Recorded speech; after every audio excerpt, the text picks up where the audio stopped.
नमस्कार दोस्तों, मैं संगम चौरसिया और मिला कोचिंग क्लासेस में मैं आपका स्वागत करता हूं। तो जहां तक हमारा क्वेश्चन खत्म हुआ था उसके आगे का शुरू करने वाले हैं। तो चलिए देखिए, जो 16 नंबर का हमारा क्वेश्चन है वो कह रहा है कि ए की आय बी की आय से 25% अधिक है, तब बी की आय ए की आय की कितनी प्रतिशत है। ठीक है ना। तो ए की आय क्या है, बी की आय से 25% अधिक है। तो मान लेंगे, माना बी की आय बराबर 100 मान लीजिए। ठीक है। तब देखिए तो ए का क्या निकलेगा, तो ए की आय क्या निकलेगा, इससे 25% अधिक है। तो अगर 100 का 25% निकालेंगे तो 25 होगा ना, और 100 में 25 जोड़ देंगे तो क्या हो जाएगा 125। तो चलिए देखते हैं ए की आय क्या निकलेगा 125। अब देखते हैं क्वेश्चन में हमारा पूछा था कि ए की आय कितने प्रतिशत है, मतलब बी की आय ए के कितने प्रतिशत। तो बी की आय निकालेंगे तो बी की आय,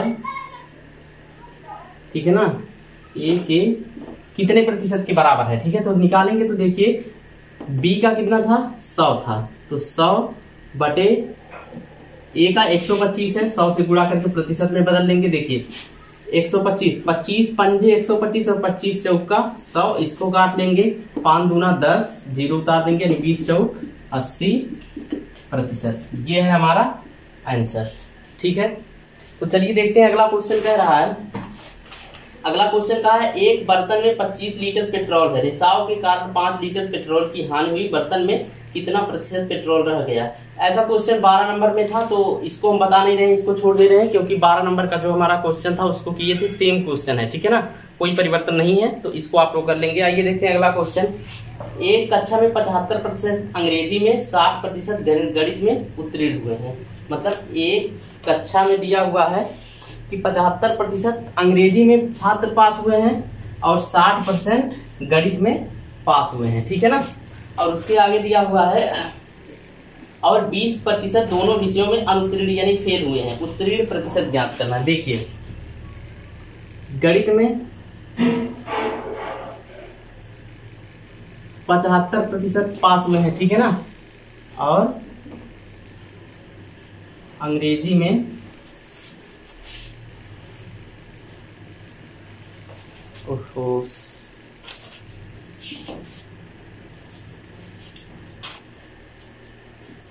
तो चलिए देखते हैं गणित में 60% छात्र, ठीक है ना, और अंग्रेजी में 75% छात्र। तो मान लेंगे, माना कुल संख्या ये पूरे क्लास की है, ठीक है ना, 100। ठीक है। अगर 100 छात्र कुल संख्या मतलब कुल में है, तो गणित में कितने छात्र पास हुए, गणित में पास कितने छात्र पास हुए, 60% है, तो यानी 60 छात्र। ठीक है ना, क्योंकि टोटल 100% होता है, 100 का 60% निकालेंगे तो 60 ही होगा। ठीक है ना। और फेल कितने हुए, 40। ठीक है। अंग्रेजी में निकालेंगे तो अंग्रेजी में कितने होंगे, अंग्रेजी में कितने 75 छात्र क्या हुए रहे हैं, पास हो रहे हैं, और फेल कितने हुए 25। ठीक है। अब करना क्या है, इन दोनों को जोड़ लेना है, ठीक है ना, क्योंकि ये फेल छात्र हैं। ठीक है ना। तो अभी देखिए इसमें से कुछ छात्र ऐसे होंगे जो दोनों विषयों में फेल होंगे, मतलब इस 25 में भी है और इस 40 में, दोनों में सम्मिलित है। ठीक है ना। तो देखते हैं इन दोनों को जोड़ेंगे तो 40 प्लस 25, ठीक है ना, ये हो गया। और आगे कहा है कि 20% छात्र दोनों विषयों में हैं, तो मतलब वो इसमें भी फेल हैं, जो पहले से जुड़े हुए हैं। तो हम क्या कर देंगे, 20 को घटा लेंगे इसमें से। ठीक है ना। तो देखिए 20 घटेगा कितना बचेगा, 45। जोड़ेंगे, देखिए यहाँ पर 5 बचेगा और 5 40 में जुड़ेगा 45% छात्र क्या हो रहे हैं, फेल हो रहे हैं। तो उत्तीर्ण छात्रों की संख्या पूछा है कितने, तो 45% जब फेल हो गए तो निकाल लेंगे, 100 में से घटा लेंगे 45, बचा कितना, 55। ये 55% छात्र हमारे क्या होंगे, उत्तीर्ण छात्र होंगे। ठीक है ना।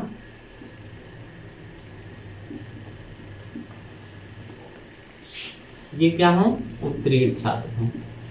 ठीक है। तो आते हैं अगले क्वेश्चन पर। देखिए अगला क्वेश्चन कहा है दो धनात्मक संख्याएं x और y व्युत्क्रमानुपाती हैं। यदि x में 10% की वृद्धि होती है तब y में कमी होगी। मतलब यक्स में 10%, अगर हम यक्स को 10% बढ़ा दें तो वाई में कितने प्रतिशत की कमी होगी। चलिए देखते हैं इसको। तो चलिए देखते हैं जो हमारा क्वेश्चन है वो कहा है यक्स क्या है, यक्स और वाई व्युत्क्रमा, यक्स वाई के व्युत्क्रमानुपाती है, मतलब देखिए ठीक है ना।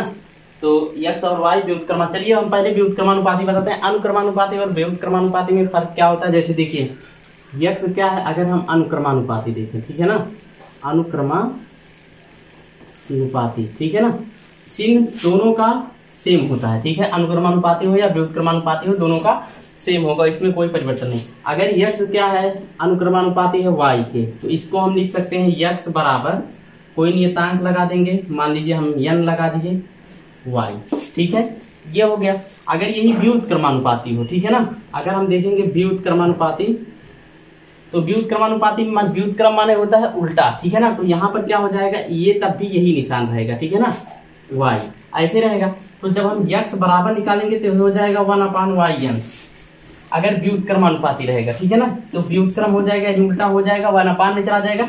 अगर अनुक्रमानुपाती रहेगा तो वैसे ही रहेगा, ठीक है। तो अब देखिए हम क्या करते हैं, व्युत्क्रमानुपाती दिया हुआ है तो यक्स व्युत्क्रमानुपाती दिया हुआ है वाई के, ठीक है। तो अब इसको जब हम आगे हल करेंगे तो क्या हो जाएगा, यक्स बराबर 1/yn, ठीक है, वाई इधर गुणे में उधर जाएगा, भाग में हो जाएगा, तो यक्स वाई बराबर n निकलेगा, ठीक है। अब यहाँ से हम इसको मान लेते हैं, ठीक है, समीकरण मानिए या ना मानिए अलग की बात है। अब देखिए 10% वृद्धि किसमें, यक्स में हो रहा है, तो वृद्धि और कमी वाला हम सूत्र लगाएंगे। अगर वृद्धि होगा तो 100 + 100 कर लेंगे, अगर माइनस होता है तो 100 - 10 कर लेते हैं, जो भी होता है, जितनी भी प्रतिशत की वृद्धि होती है वही घटाया जाता है, और बटे भी 100 रहता है, ठीक है ना।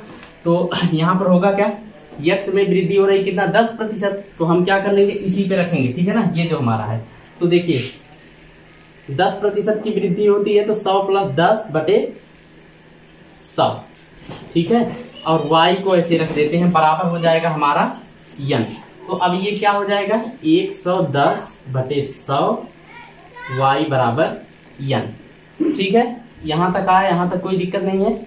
अब देखिए इससे ये हो जाएगा कैंसिल, ठीक है, बचा कितना, 11/10, ठीक है ना।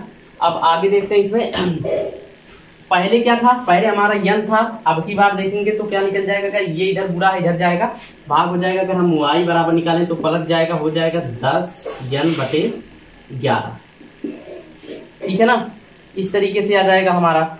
अब देखिए पहले हमारा n था, अब इतना हो, तो हम क्या कर लेंगे, कमी देख रहे हैं ना, तो y में कमी देख रहे हैं, पहले हमारा क्या था, n था, अब की बार क्या निकलेगा, 10n और बटे 11। अब हम क्या करेंगे, n में से इसको घटा लेंगे, ठीक है, तो n में से हम इसको घटा लेते हैं।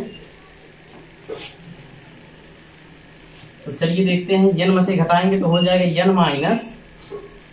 10n/11, तो 11n यहाँ पर हो जाएगा, इसका गुणा यहाँ पर होगा तो क्या हो जाएगा, 11n - 10n और सबके बटे 11। अब देखिए बचा क्या, 1/11, यहाँ पर n है, ठीक है ना, मतलब n/11। अब देखना है, पहले n था, अब इतना क्या है, कमी है, तो हम देखेंगे कितना कमी है, मतलब प्रतिशत में निकालेंगे। तो जो निकला है इसके बटे n/11 बटे जो पहले हमारा n था, और गुणे हम 100 से क्या कर देंगे, गुणा कर देंगे। अब देखिए जो बटे के बटे होता है नीचे चला आता है, मतलब ये n से n कट जाएगा, लेकिन बचेगा क्या, 1/11 गुणे 100, तो इसका गुणा यहाँ पर हो जाएगा 100/11, और यही हो जाएगा हमारा आंसर, ठीक है। तो चलिए अगला क्वेश्चन देखते हैं। अगला क्वेश्चन कह रहा है 50 विद्यार्थियों की एक कक्षा में 40% लड़कियां हैं, कक्षा में कितने लड़के हैं, ठीक है। तो कुल कितने हैं, 50, कुल छात्र बराबर 50, इसमें क्या है 40% लड़कियां हैं, तो लड़कों की संख्या क्या होगी, ठीक है ना। तो लड़कों की देखिए पूरा 100% होता है, तो 100 में से हम 40 को घटा लेंगे, बचेगा कितना, 60% लड़के हैं, तो लड़कों की संख्या निकालना है, कुछ करना नहीं है, 50 टोटल में 60 का गुणा कर देंगे, 50 का 60% निकाल लेंगे बटे 100, ये यहाँ से कैंसिल, ये यहाँ से 6 × 5 = 30, ठीक है ना। ये निकल गया हमारा लड़कों की संख्या, इतने लड़के हैं। दूसरा तरीका ये है कि 50 का 40% निकालने, पहले कुल कितनी लड़कियां हैं बटे 100 कर लें। यहाँ पर देखिए ये दोनों कैंसिल हो गया, 5 × 4 = 20 लड़कियां हैं, टोटल 50 है, बाकी तब सब लड़के ही तो होंगे, तो 50 में से 20 को घटा देंगे, बचेगा 30, ये आंसर है। तो चाहे इधर से कीजिए चाहे उधर से, बात एक ही है, ठीक है। तो चलिए आते हैं अगले क्वेश्चन पे। अगला क्वेश्चन का है, किसी संस्था के में सदस्यों की संख्या 2500 है, ठीक है ना। यदि वह संख्या पहले वर्ष में 10% बढ़ती है, ठीक है, संख्या पहले वर्ष में 10% बढ़ती है तथा दूसरे वर्ष में 10% घट जाती है, 2 वर्षों के बाद सदस्यों की संख्या में वृद्धि या कमी। तो चलिए इसको देखते हैं। कुल टोटल यहाँ पर देखेंगे, कुल टोटल संस्था में कुल कितने सदस्य हैं। तो टोटल अगर हम देखें सदस्यों की संख्या तो है 2500, ठीक है ना। कुल सदस्य बराबर 2500, ठीक है। अब आते हैं देखते हैं इसमें क्या है, पहले वर्ष 10% बढ़ती है, ठीक है ना। तो 10% अगर इसमें बढ़ेगी तो जोड़ देंगे 2500 प्लस 2500 का 10% निकाल देंगे, ठीक है। 2500 गुणे 10/100, ये देखिए 1 0 से 1 0, 1 0 से 1 0, मतलब 250 लोग क्या किए, वृद्धि हुई। तो जोड़ लेंगे, 0 0 जुड़ेगा 0 और 5 0 जुड़ेगा 5 और 2 5 7 और 2 को उतार लेंगे, 2750 सदस्य हो गए 1 साल बाद, ठीक है ना। अब अगला देखेंगे, अगला क्या कहा है, फिर कहा है अगले वर्ष तथा दूसरे वर्ष 10% घट जाती है। तो 10% अब इसमें से हम घटा लेंगे। देखिए 2750 माइनस 2750 गुणे 10/100।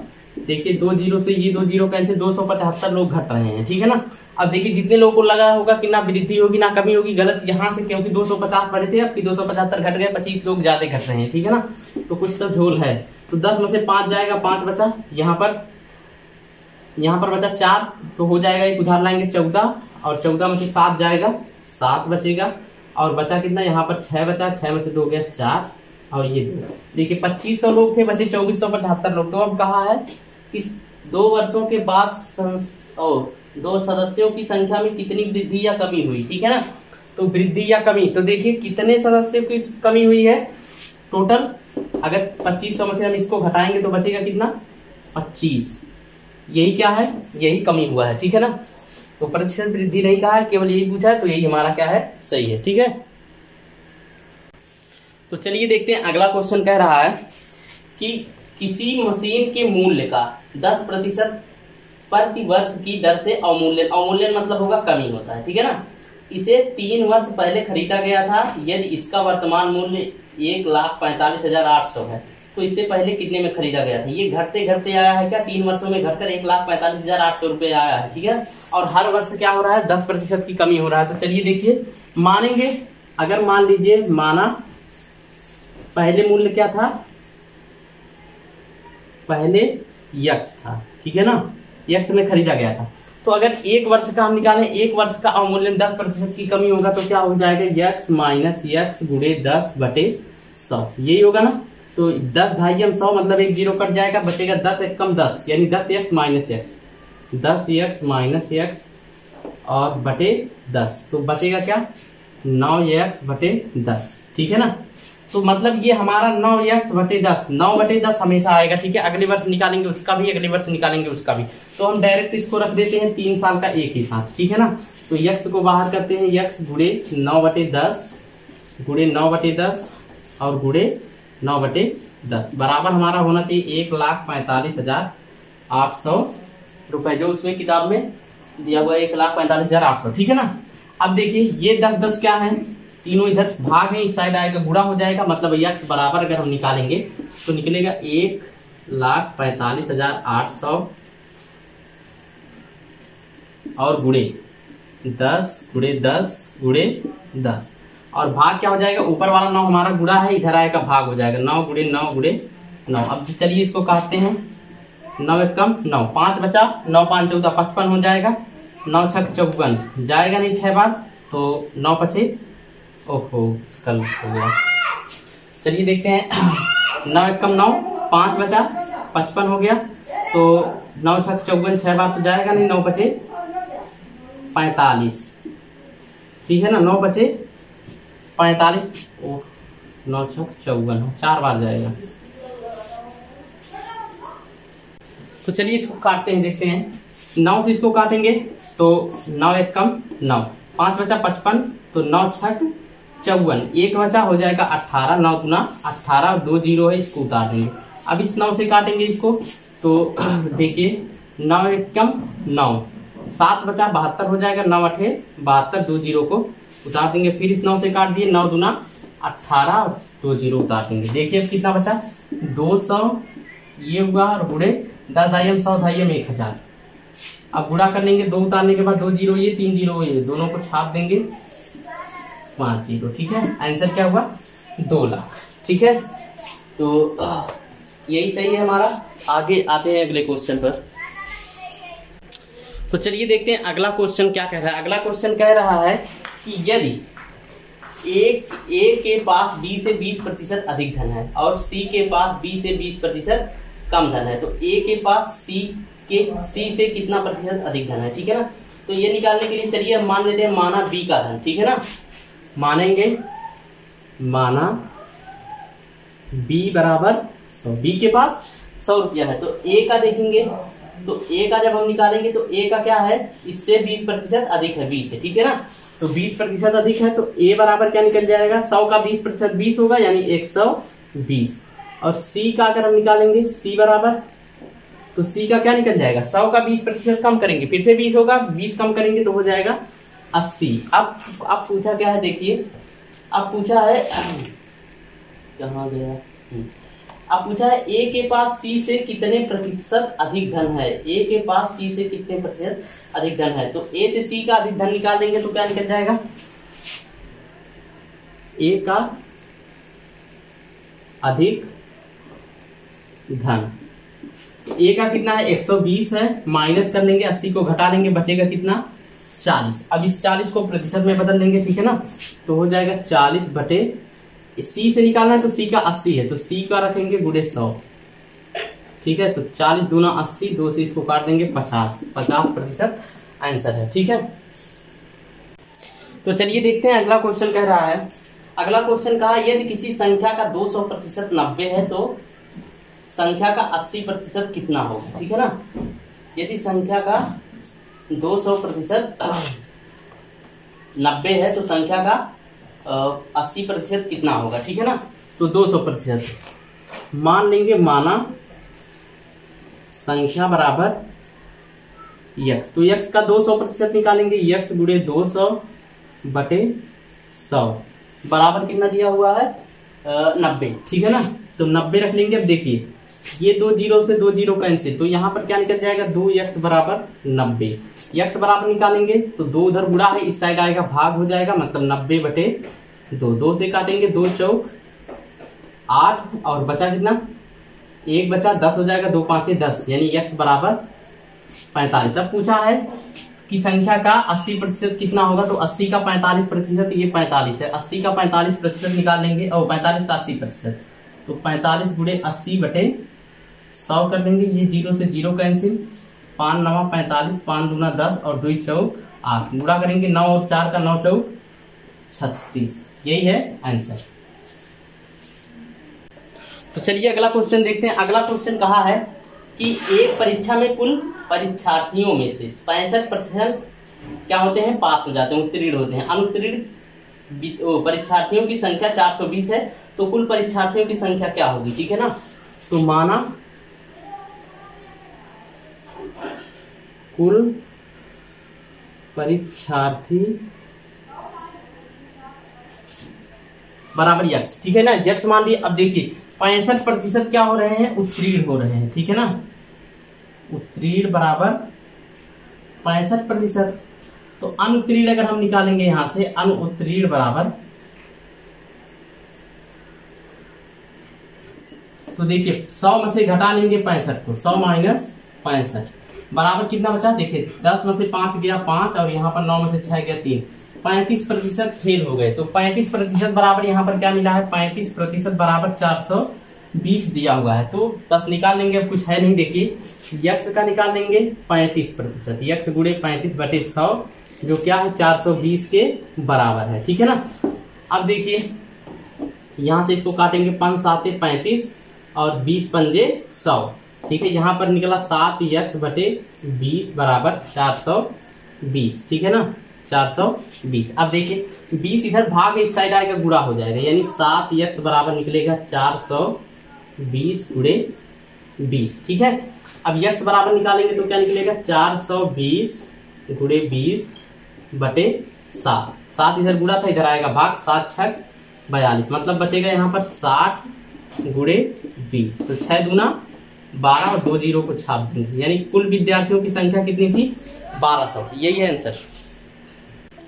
तो चलिए देखते हैं अगला क्वेश्चन है।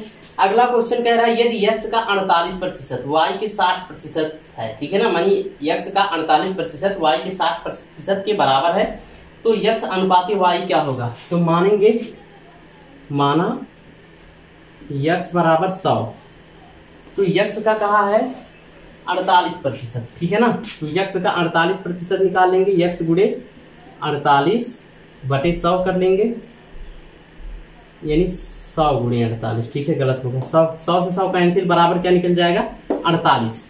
ये 48 किसके बराबर है, y के 60% के बराबर। तो y का 60% यानी y गुणे 60 बटे 100 बराबर क्या होना चाहिए 48, तभी सही होगा, ठीक है ना। ये 0 से 0 कैंसिल, 10 इधर क्या है भाग, इस साइड जाएगा गुणा हो जाएगा, यानी 6y बराबर क्या निकलेगा 48 गुणे 10।